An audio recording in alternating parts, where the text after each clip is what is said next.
You're tuned in to the Friday Plan and Expand powered by Next Step Collective, where we don't just dream, we do. Let's make your next step your best step. Each session, we're giving you practical strategies, fresh insights, and the clarity you need to stop overthinking and start making moves. No fluff, no guesswork, just real tools to help you turn your vision into reality. So let's get started. Change is constant in our work, but steady leadership and clear communication can make all the difference in how our teams experience it. Today, we're going to explore two themes: steady leadership strategies and how to communicate change effectively. Nikki, Kevin, Eric, and I will share practical ideas, stories, and tools that you can use right away. So here's our roadmap. Nikki and Kevin will guide us through steady leadership. Then I'll introduce a communication framework, and Eric will cover pitfalls and how to avoid them. Then we'll wrap up with reflections and next steps. Here's Nikki. Thanks, Gina. So, friends, we know that change is going to happen, right? It's the thing that we can count on in life is change. Change is just, it is what it is and it happens. John Maxwell says change is inevitable, growth is optional. So change is going to happen, but we can choose to grow through it. We can choose to become better teammates, stronger leaders, and overall just better people when we go through change and lead through it. And so we know that when change hits and we're on a team, leading a team, that people look to us for stability. And so we today want to offer a frame to give us an anchor as we talk about leading through change, this first part with steady leadership. So we're going to go through this acronym together. We love acronyms, so hang out with us while we go through this. And so we're going to start with F. And F is focus on the mission. So we're going to remind people of our why.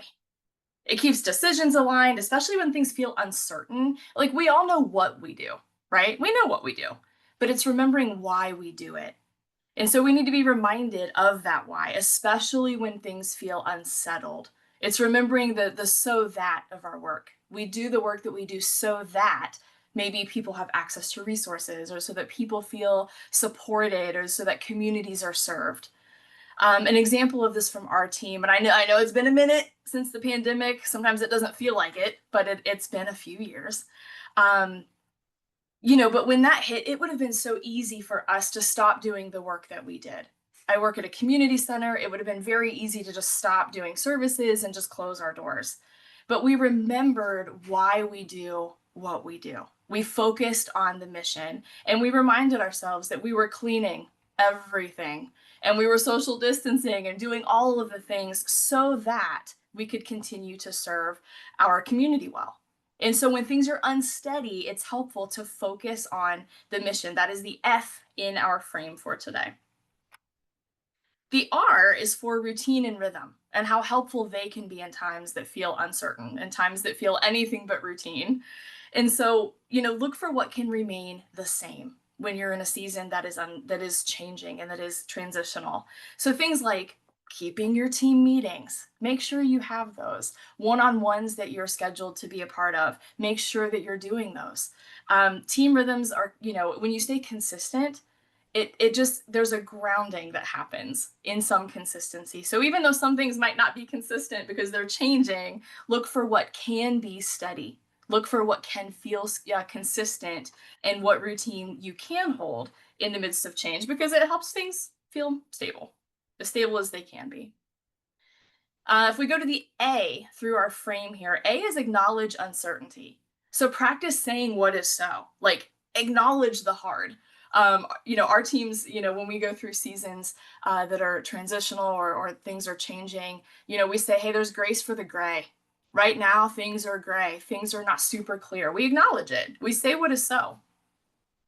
And you can acknowledge things and you can be optimistic, right? So you can acknowledge uncertainty and you can say that, yeah, things are weird, or things are changing, or things are hard. And you can be optimistic in it. And what I'm not talking about is positivity. I get very weary of positivity when people are like, oh, this is fine. This is great. We got this. Everything's fine. Everything is not fine. That's what you're acknowledging. You're acknowledging that things maybe are unsteady, or things, feel uncertain, or things feel, maybe threatening or scary or sad. You're acknowledging that. And you're holding optimism in it. Optimism is saying that no, things aren't fine, but I'm confident that they will be. I'm confident that our team can get through this. I'm confident that, even though this is a space that's gray, here are some things that are clear, and I'm confident that we can hold on to those. So the A in our frame is acknowledge the uncertainty, and hold on to optimism in it, and hold that confidence. People will look to you for that, and it will help to steady your teams as you go through change. The M in our frame is to model being non anxious, being a non anxious presence. People will be as calm as you are. People will be as calm as you are. When you have these periods where things are just anything but steady, it's an opportunity to really lean into being non anxious and to practice what it looks like to be a non anxious presence.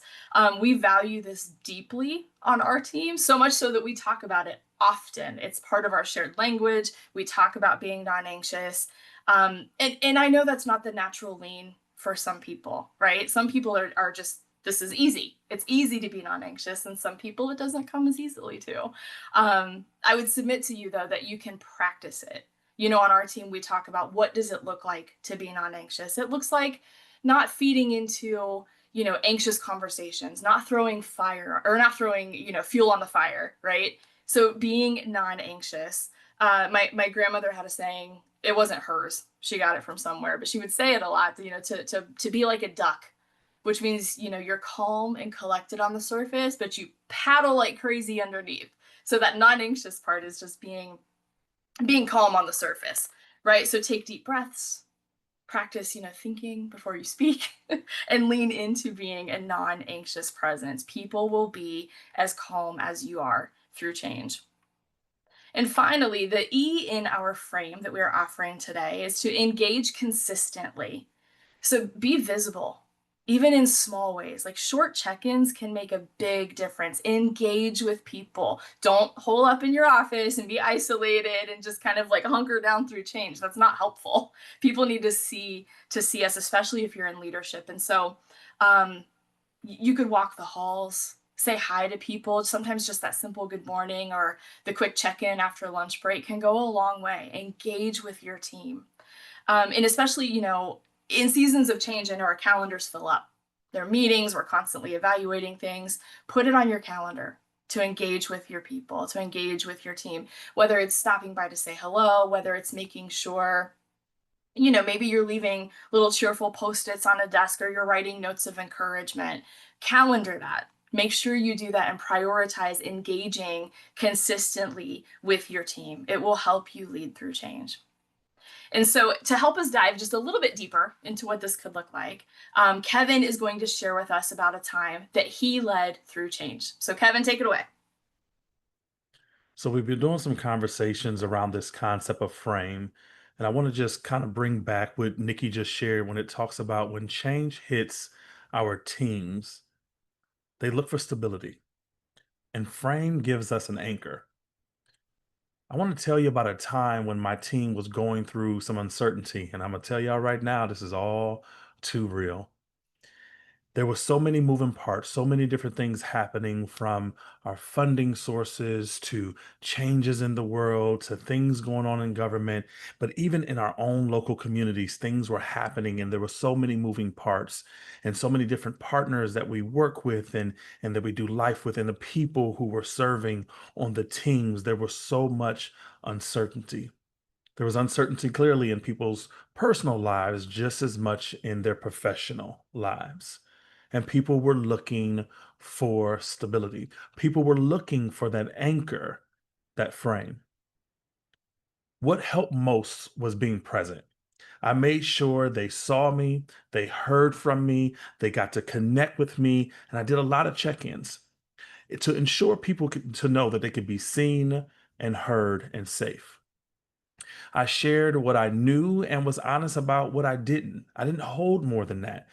I was honest about the things that were given to me and delivering those in a cascaded way so that they can also be knowledgeable about what was going on in those times. We kept key routines, team huddles, weekly updates, even some team shout outs and ways where we can celebrate each other so that it's a sense of normalcy that really mattered in some parts of the world that were always moving. But at least for that team, at least for that group, we were together and we had some key routines that really supported that. And by the end, we got through it. By the end, we grew through it together. It made us stronger because we stayed connected. We stayed connected as a team and as a unit to continue doing the work that we knew we were called to do going forward. So remember, frame. When change hits, our teams look to us for stability. Frame gives us an anchor. So, so good, Kevin. Thank you so much. Thank you for sharing that story about steady leadership and giving us real examples of the framework. Just as we wrap up this first section talking about steady leadership, we want you to take a moment and think about a way that you can frame your leadership this month. So think about it for a second, write it down, put it somewhere. What could that be? How could you frame your leadership? It could be that you're going to refocus on your mission, right? And think about not just what you do, but why you do it. Why do you do the work that you do? It could be that. It could be that maybe you're going to make some space on your calendar to make sure that you're engaging consistently. And so you're going to calendar some reminders for yourself. That could be one way that you frame your leadership and your influence in the next month. It might be that you're going to make sure that routines stay routine over the next month. So write these down. What is a way that you can frame your leadership in the next month? Let's just take a moment and let you do that.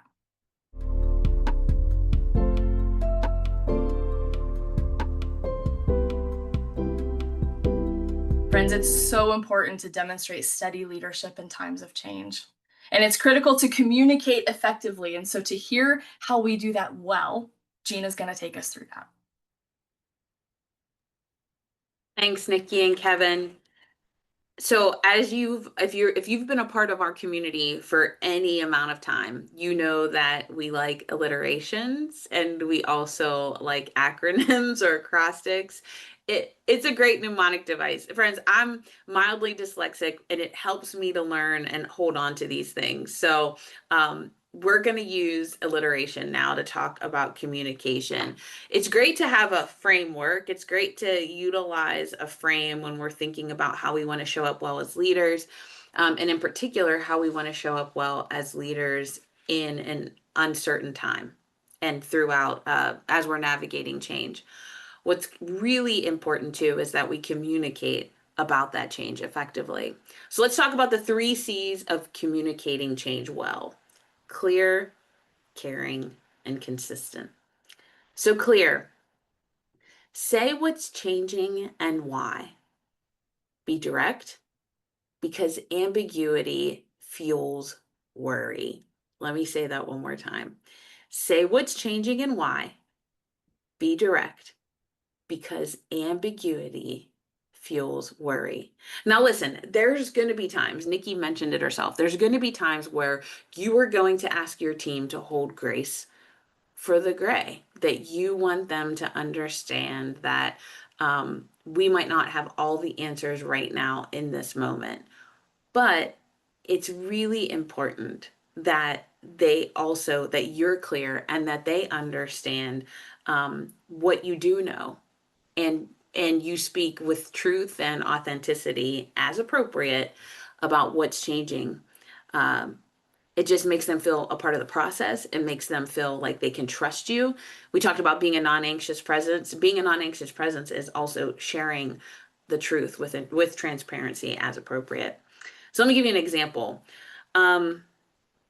I have led through change management several times in my career, in positions where I was physically in an office, in positions where I've been working virtually or remotely or hybrid. And in all of those types of environments, when change happens, the top priority is being clear. You want to be clear. You want to say what is so that you can help lead people through change. So thinking about when a key policy changed in the organization, and it was literally something about meeting rhythms. being clear about why we were changing the meeting rhythms, why we were now prescribing a new schedule for everyone to lean into, and also naming the impact that would have, the hard impact that would have on the team members, but also the good impact that would come out of us pivoting this way, was so important. We explained how we got to the decision. We included the information that each of the team members had shared, that they helped actually inform the decision. So we were listening over the course of some time to the different struggles and complaints. People were feeling like they were in meeting after meeting after meeting, and that they didn't have time to do their work. So, a way to make sure that they weren't constantly in meetings was to help them uh, create a schedule and prescribe a new way of leading and learning. So, being clear, super important to be clear, to say the truth, to be transparent as appropriate, as much as possible with folks up front can really help with communication. All right, next is caring. You want to acknowledge that there is an impact on people. So you want to let empathy come through in your tone and your words. Now, how many of my people here watching are folks who are like, it is what it is. It is what it is. Like I made a decision. It's the policy. Like I need you to get on the bus or get off of it. Like I don't have time to like hold your hand through it. How many of those people do I have in the room? Listen, it depends on the thing, but there are times where, as a leader, I have felt that way. I have felt like if I have to have one more conversation with someone to help them understand the value of what's happening, like, why can't they just get there? Listen, friends, if you value your team and you value the work that they do, and you, from your position, can see how important their work is to the whole vision. Imagine turning the organization on its head. And now that person is in a position of leadership, but now they have to see how all the parts move together. And you are in a position where you don't necessarily get to see it from that vantage point. You're only looking up and seeing that there's these decisions being made and there's this work being executed and directives being given, but there's no, I don't feel like I'm cared for. I don't feel like I'm valued, right? It's easier for us as leaders in our positions of influence when we can see how all the parts work together. Like the example I just gave with like meeting rhythms. You might think that that's not a big deal, but for some people, that was really a big deal.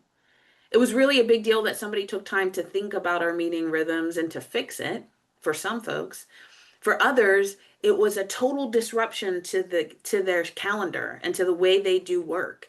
How were they going to be able to change so quickly and execute this well if we didn't walk slowly and intentionally with them through the process? Sometimes taking a little bit of time out of your schedule to communicate not only the thing with clarity, but presenting it with some compassion and care can go a long way.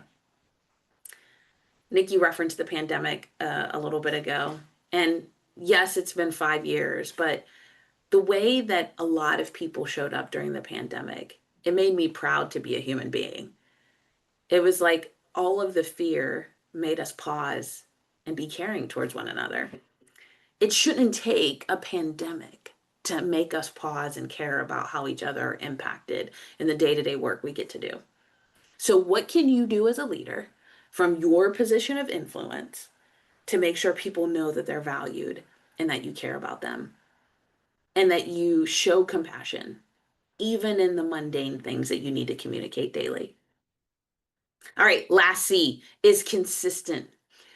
Repeating key points in multiple ways, whether through meetings, emails, or check ins, this helps people understand and maintain that clarity that they need, right? So being consistent, you want to stay on message because if you're not consistent, it just allows confusion to grow.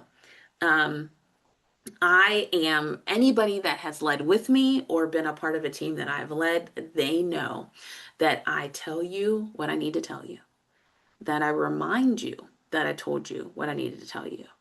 I give you multiple reminders about the reminder of what I told you that I needed to tell you. And I'm going to tell you one more time all the times that I told you to make sure you remember what I told you. Right now, I'm being silly in my delivery, but here's the thing: I use every vehicle possible to make sure people are aware. And I might not say it the same exact way every time, but everybody has, I know that when I communicate, that everybody has had an opportunity to hear and know, or to read and know what it is that the message has said. They can't tell me that they didn't get it. They can't tell me that they didn't see it. I also am intentional with asking for people to acknowledge that they received the message, because now that encourages accountability. That's a whole nother teaching, but that encourages accountability, and make sure that if we're all on mission together, that we really are all on mission, even if it's in or about a mundane note that happened in an email, or a Teams message, or a text message, right? So being consistent with your messaging, also being consistent with the way that you communicate messages. So like we talked about rhythms earlier, folks knowing that they can depend on you. So one of the things I've done on various teams is have a Monday message. Every Monday they can depend on me to have a message. And when I don't give a Monday message, people are like, oh, wait, where's the Monday message, right? They start to look for it, right? Another thing that I've done is have weekly updates in a staff meeting. People know that if they don't get the updates in a staff meeting, or they don't get the headlines or the cascading communication in a staff meeting, that we need to remind Gina, oh, Gina, like that consistency, it's not just about saying things, it's also about the way you say them, and creating a dependable expectation for your staff from you, right? That increases safety, that allows people to be non-anxious, and it creates that environment, that culture of that you can be dependent on. So 3 C's. We want clarity, right? We want to be caring in our delivery, and we want to be consistent in our messaging. I hope that that was helpful. And if it was, you guys can tell us, reach out to us and let us know that it was helpful for you. Next up is Eric. He's going to be up to share. Thanks, G. So now we're going to talk about common pitfalls and how to avoid them. Now, because of the way my mind works, I think about the old school Atari game Pitfall, where it was Pitfall Harry. Shout out to Pitfall Harry. How many of y'all still playing Pitfall Harry on your Xbox or something like that, or maybe on your phone? So Pitfall Harry was this character in the game, and he had to swing over. He was in the jungle, and he had to swing over like a lake of alligators, and there was scorpions and other kind of deadly creatures. And if you didn't get him over those things properly, then Pitfall Harry would do what? Fall into the pit, thus the name Pitfall. So every time I picture the word pitfall, that's exactly what I think about. And to the best of our ability today, my ability today right now with you is to help you navigate these things so you ain't like Pitfall Harry, you getting snapped up by scorpions and alligators and lions and tigers and bears. Oh my. So first up, let's talk about mixed messages. Now, when leaders share conflicting info, trust erodes. The very first example that comes to mind is kids and parents. All right, you got two parents and you got two kids or three kids or one kid or 10 kids if that's your thing. And here's what happens. One parent says this, and then one parent says that. And the kids are like, huh? And it's not that the parents, the leaders in this case, are trying to be vague or confusing. It's that, watch this, this is good, this is for somebody. Maybe the parents didn't get clarity when they had their conversation about what they were communicating to the kids or what they wanted to communicate to the kids. Maybe they left off, one person left off somewhere like thinking one way and another person left off thinking a different way. And so now the kids are like, I don't know what y'all are talking about because I'm hearing at least two different things. And the same thing happens in leadership. So whether you're talking ministry, business, you're the owner of a business, and if you're sitting on the other end, you're receiving something from your leaders.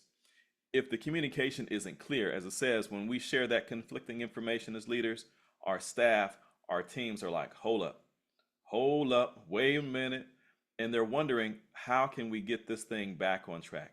How do we get the clarity we need? Now, the onus is on them in part.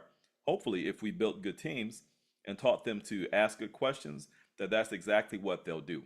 And give us that, watch this, give us that feedback, so then we can start to clear up our own communication. And so we're not sending those conflicting messages. All right, delayed communication. We don't want to delay it because silence creates space for rumors. Shout out to Club Nouveau. Look at all these rumors surrounding me every day. See, y'all ain't know I was going to sing on this, but this is what I do. You don't want to be out here like Club Nouveau and they talking about the rumors spreading every day. When you take that time, or take too long of a time, that is, to not get the message out and not get it out clearly, effectively, then people start to do what? Hey, come on, we all do it. It's like, yo, why didn't they say nothing? Well, maybe it means this. Maybe it means we all about to get fired. Isn't it funny though how we go to the negative? No, very few people say, well, maybe we all about to get big bonuses and raises. It's like, yo, maybe they about to cut my salary. Maybe I'm about to get fired. Maybe I'm going to be suspended. And watch this. It's even worse. We get real worse with it when we start talking about other folk. Like, yeah, maybe they going to get fired, and they going to take their salary before they get fired, and they going to take them home and kick the dog. Now, don't go home kicking your dog. But we start to get a little worse when we start talking about other people. And so when you have the opportunity, and as a leader, you got to think quick on your feet. When you have the opportunity to cut out those delays in communication and get the message out there, get it out there. You don't want to leave any space for rumors out there like Club Nouveau. So one and done, avoid one and done messaging. When I read this, I was like, this is interesting. And so I thought about the NBA, and the NBA draft was just last night, and there's another portion of it today, or Thursday rather. And one and done, some of you are familiar with that term. Players go to college and they play 1 year in many cases, if they're good enough, and then they leave. And here's the thing, that's cool if they've got the skill to do that and they believe they're going to do well.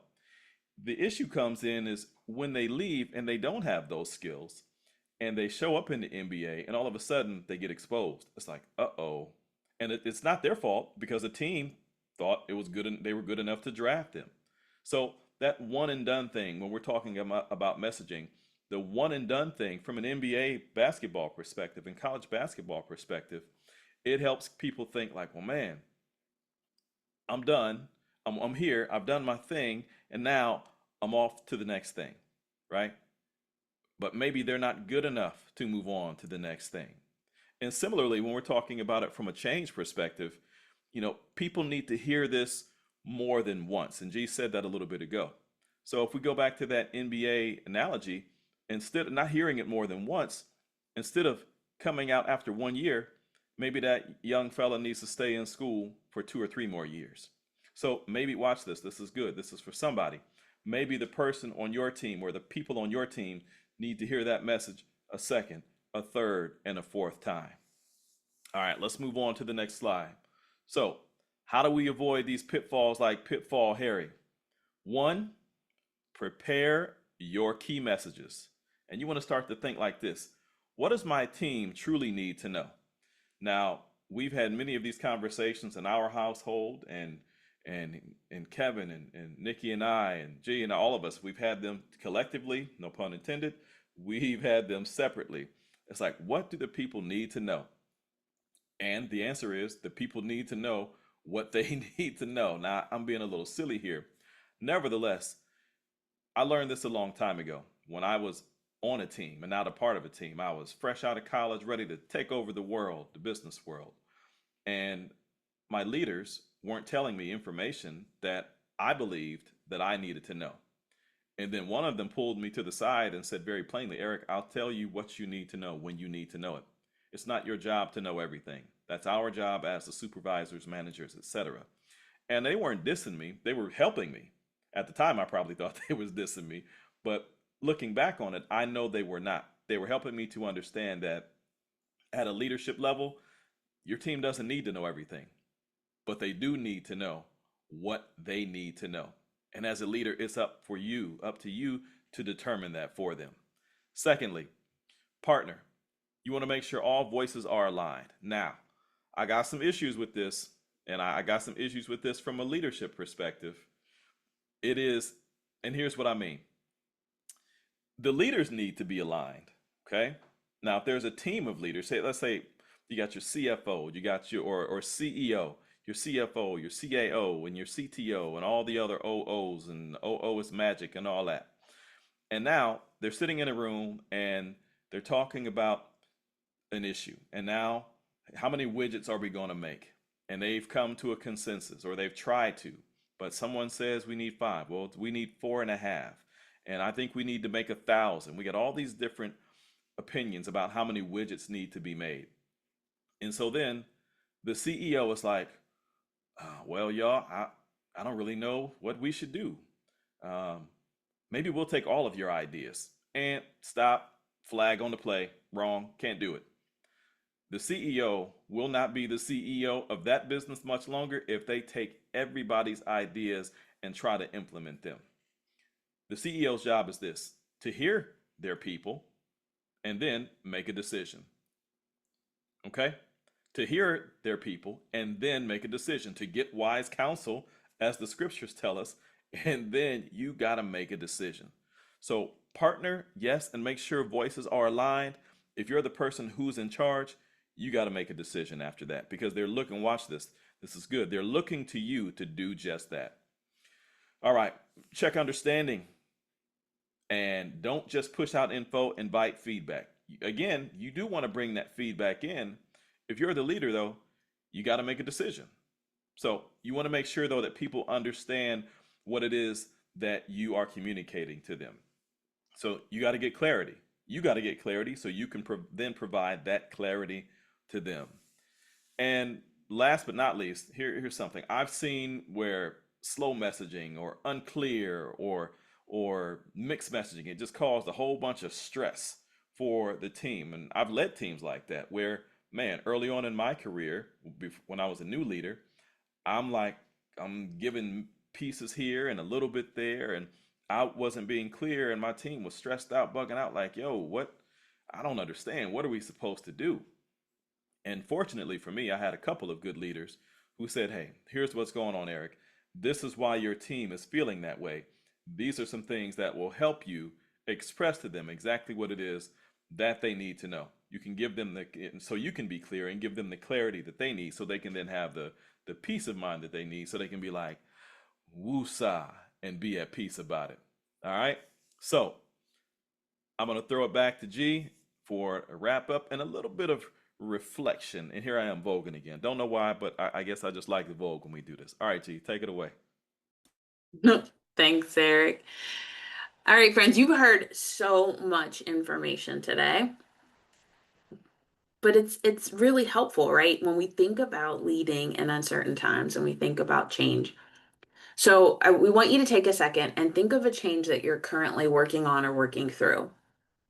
Where can you apply clear, caring, and consistent communication? Or maybe it's not even a particular change. Maybe you're thinking about the ways that you have established, or maybe things have been established because you have lack of ways, right? But think of what you need to do to be more intentional with your communication so that it's clear, that it's caring, and that it's consistent. Why don't you take a minute and just write down that area that you can apply these principles to?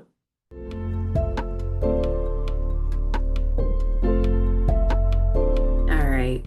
Now, as you continue to reflect after your time with us today, we want you to be not just intentional with yourself, but like also create accountability for yourself. Go share this training with somebody else. Go share this moment with somebody else. Let them hear about what you learned so that you can connect with another person and have accountability that you have learned about how to lead well in uncertain times.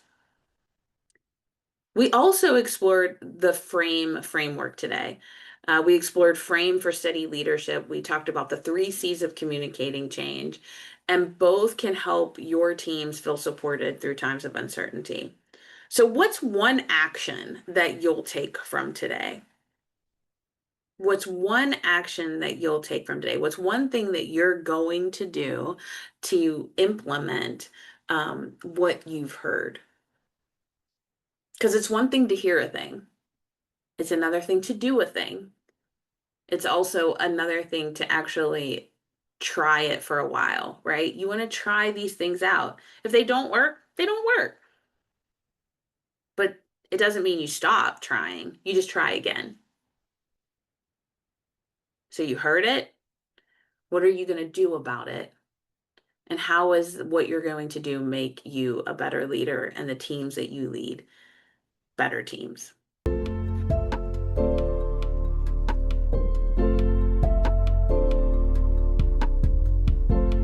All right, Eric, can you close us out? So, as we get ready to round third and head home here, let's see. There we go. That's what I'm looking for. The boom, the contact us and the QR code. You got our email address, you've got our website address, and you definitely have our YouTube channel address. Do that. Drop us a line and say, hey, I really like what y'all are doing. Let's connect. Scan that QR code and sign up for emails and other inside information and invitations to special events. And we've got some real special events coming up for you that you want to get registered for. And we're going to tell you how to do that in future emails and other events as well, or other calls as well. So here we go, because I still ain't got this memorized yet, so I'm gonna rock it like this. If you found that today's ideas were helpful, know that we would definitely love and show love to you by helping to support you further. So we're passionate about what we do. We're passionate about helping leaders. We don't do this just because we ain't got nothing better to do. We do. But we love to do this to help other leaders grow. So we want to help you through change. Maybe you're going through some change management. We want to help strengthen up your culture. If your culture is already strong, we want to help it get stronger. If you're hitting some bumps right now with the culture at your place of work, the business that you own or work in, we want to help you do that. And we want to help you build steady, resilient workplaces. Man, imagine working in a place like that where there's this steady state and there's this baked in, built up resiliency. That would be pretty dope. And so if you want to explore how we can partner together, we want you to give us a shout. There's the email address. You can even drop in the comments on any YouTube video, this one and any others that you watch of ours, and say, hey, how can we connect? How can we work together? So we want to make sure we do that with you so we can connect to you. You can email us anytime, 321nextstep.com, nextstepcollective.com. Nope, I just messed up the email address.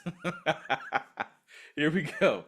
Communication, 321nextstep@gmail.com. I have to tell y'all a funny story one day about how I really messed up some emails and numbers in one of my old jobs, and it was just a disaster, but it was funny. Anyway, so thank you for joining us for the Friday Plan and Expand, powered by Next Step Collective. Remember, vision without action is just a wish. So go ahead, get out there and take your next step and make sure that it's your best step. Until next time, peace.